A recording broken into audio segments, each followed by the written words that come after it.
افسوس، بجلی کا بل ادا کرنے کی خاطر ایک 20 سالہ کنواری لڑکی کو اپنی عزت کا سودا کرنا پڑا کہ ان کے گھر کا میٹر نہ کٹ جائے۔ کچھ جاننے والوں نے بتایا کہ ان کے کچھ جاننے والے تماش بین آپس میں بات کر رہے تھے۔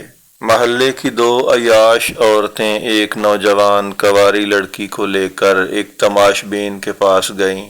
انہوں نے کہا کہ اسے 2000 کی سخت ضرورت ہے، اس کی والدہ گھر میں بیمار پڑی ہے، چاہے ایسے ہی اسے 2000 دے دو، چاہے اس کے ساتھ جو مرضی کچھ کر لو، ان کی بہت زیادہ مجبوری ہے، ہم ان کی سفارشی بن کر آئے ہیں۔ بتانے والوں نے بتایا کہ وہ تماش بین کہہ رہا تھا کہ وہ دونوں عورتیں اس نوجوان لڑکی کو چھوڑ کر چلی گئیں۔ اس لڑکی نے اپنی مجبوری بتائی کہ اس کی ماں گھر میں بیمار ہے، کمانے والا کوئی نہیں، اس کے چھوٹے چھوٹے بہن بھائی ہیں، وہ بڑی ہے گھر میں۔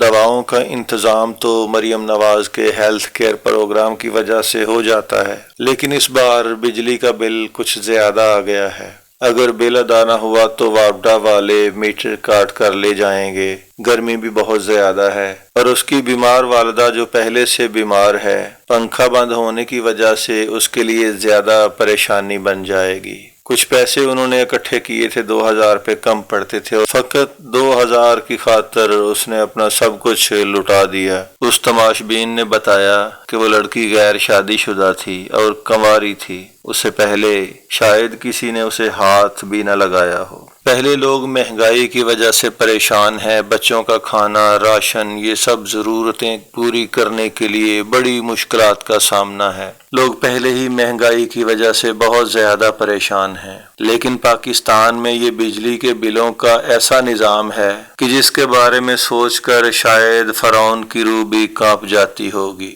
شہباز شریف جب PDM کے تھرو وزیر اعظم بنے تھے، اس وقت وزیر خزانہ مفتیٰ اسماعیل تھا۔ اس نے یہ گھٹیا ترین نظام پاکستان کو دیا تھا جو آج بھی رائج ہے۔ پاکستان کے اشرافیہ تو جیسے جنت میں رہ رہے ہیں، ان کی بجلی مفت ہے، پیٹرول، گیس، ٹیلی فون، ساری سہولتیں مفت ہیں، ان کی عیاشیاں مفت ہوتی ہیں، ان کے بچوں کے لیے ان کی ریٹائرمنٹ کے بعد، مرنے کے بعد تک سارے اخراجات گورنمنٹ نے اٹھائے ہوئے ہیں۔ لیکن افسوس کہ پاکستانی قوم جو ٹیکس دیتی ہے، ان کے حالات یہ ہیں کہ ان سے بجلی کی قیمت کے ساتھ 14 قسم کے فضول ترین ٹیکس لیے جاتے ہیں کہ ایسا ظالمانہ نظام شاید دنیا کی تاریخ میں کبھی رائج نہ ہوا ہو۔ مریم نواز صاحبہ، شہباز شریف صاحب، کچھ رحم کرو ان لوگوں کے اوپر۔ آپ لوگوں نے تو عمران خان کو بھی پیچھے چھوڑ دیا، اور وہ واپڈا والے جو اس دھندے میں ملوث ہیں، وہ نمرود اور فرعون سے بھی بڑے ظالم ہیں۔ اس ظالم مفتیٰ اسماعیل کا بنایا گیا ظالمانہ نظام ختم کیا جائے۔ لوگ گھروں کی چیزیں بیچ کر بل ادا کر رہے ہیں۔ مریم نواز صاحبہ، نواز شریف صاحب، شہباز شریف صاحب، خدا را اس قوم پر رحم کیجئے۔ اگر یہی سلسلہ چلتا رہا تو آپ سابقہ 2 الیکشنز میں دیکھ چکے ہیں، آنے والے وقت میں آپ کے لیے بھی بہت زیادہ مشکلات کھڑی ہو جائیں گی۔